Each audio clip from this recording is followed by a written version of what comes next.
Hey guys, Professor Bill, Comic Book University, and Broken Promises is episode 9 of season 4 of Agents of S.h.i.e.L.D. Now, this wasn't a really crazy episode, it was a fun episode. They had to get rid of Ghost Rider. According to articles written and interviews posted, basically, they decided that Ghost Rider was a character that was overshadowing everybody. So, in order for the other agents and the other characters to not be overshadowed, they had to kind of let him move on. Now, he may make another appearance here, there, wherever, whatever, but at the end of the day, if he's overshadowing people, doesn't that sound like a reason to have his own spin-off? Hey! So, that's looking good. That's sounding actually pretty good. So, guys, this episode was pretty basic. We had Ada, kind of went bad. Turns out there's more than one Ada, surprise reveal at the end.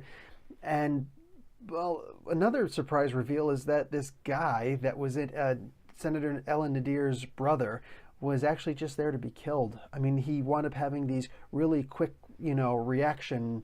I don't know if it was necessarily super speed, but it was definitely fast reaction time powers, his inhuman abilities. But he was shot in the stomach by his sister. The fact that he got on that helicopter is just, I don't like to say that somebody deserves to die, but as far as like movies and TV shows are concerned where they're not real, yeah, I do deserve to die, man. I mean, that was just dumb. Like, he got on the helicopter with the guy who was actually trying to kill him, and a bunch of other guys, his cronies with him, and his sister went, whatever, man. That was just stupid.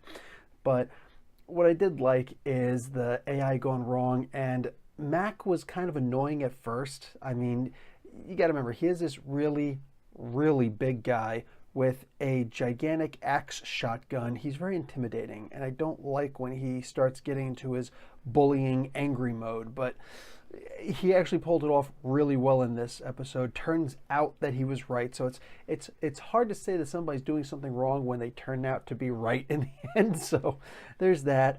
But when push comes to shove, I like the idea that him and Yo-Yo got to have a quick little episode in here. She didn't really do much. That's fine because she was on the injured list. It's just the idea that she was actually there. That was good. Finally, Mac got to get something good going. Roll credits, and then just cuts off her head.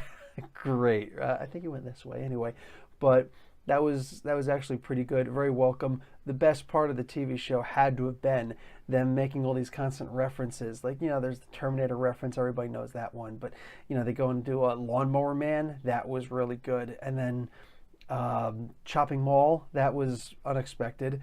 But honestly, I gotta say my favorite, Maximum Overdrive. I mean, when you got the Green Goblin's head on the front of a Big Mac truck, that's gold. You can't beat that. Stephen King did that, if I remember correctly. And there was the big, if you didn't know AC/DC at that point, the metal band, you were never going to know them. But really good movie reference. I like how they did that. So all in all, this episode was solid. I can't say it wasn't solid. It's just I am disappointed that there was no Ghost Rider in this, but all intents and purposes. Radcliffe, turning out that, again, he's got more than one Ada. Who knows how many Adas he's got? He's still keeping Agent May locked up. I was wondering how he would have had an LMD for May. Maybe he's got LMDs for all of them. Wouldn't that be interesting? That actually would be kind of interesting. So there's several ways that we can go with this. They can have a form of a secret invasion. I mean, they don't have access to the Skrulls per se, which is why they're, I'm talking about Marvel in general, which is why they use the Chitauri, which is technically the Skrulls, but it's the Skrulls from the Ultimate Universe. Apparently they can use the Skrulls, they just can't use the Super Skrull. I don't know why. The Skrulls' first appearance was in Fantastic Four issue number 2, if I'm remembering correctly, which I usually do. But they can apparently use Skrull. Either way, they're using the Chitauri, so they can do the Secret Invasion storyline. They could do a couple of storylines, but I don't know. What I'm trying to make a sense of is I don't necessarily think that Dr. Radcliffe is necessarily evil. Twisted mad scientist, yes, absolutely. That comment earlier. Smart people are so dumb. I loved that. Yo-Yo, you gotta love that. But yeah, I don't think that he's necessarily evil. He's just really determined. He does seem to have everybody's best interests in mind. He does want everybody to get what they want. But either way, this was a really good episode. I liked what I saw here. I am curious who the superior is.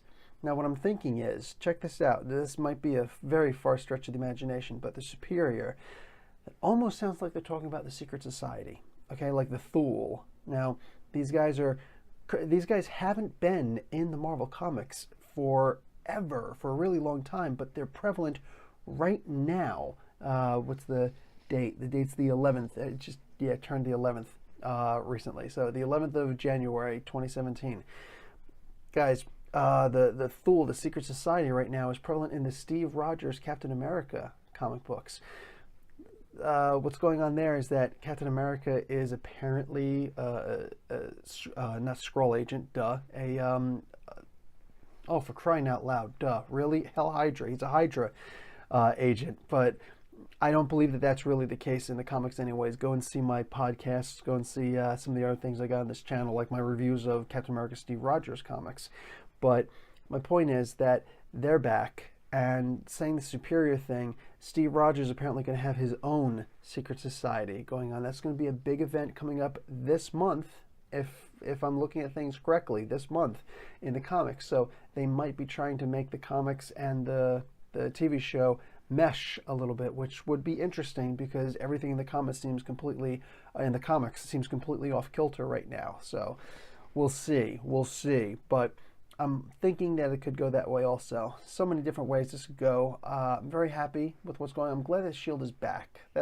That's all. I'm just happy that it's back, and let's see what they can do with this, guys. Professor Bill, Comic Book University. Class dismissed.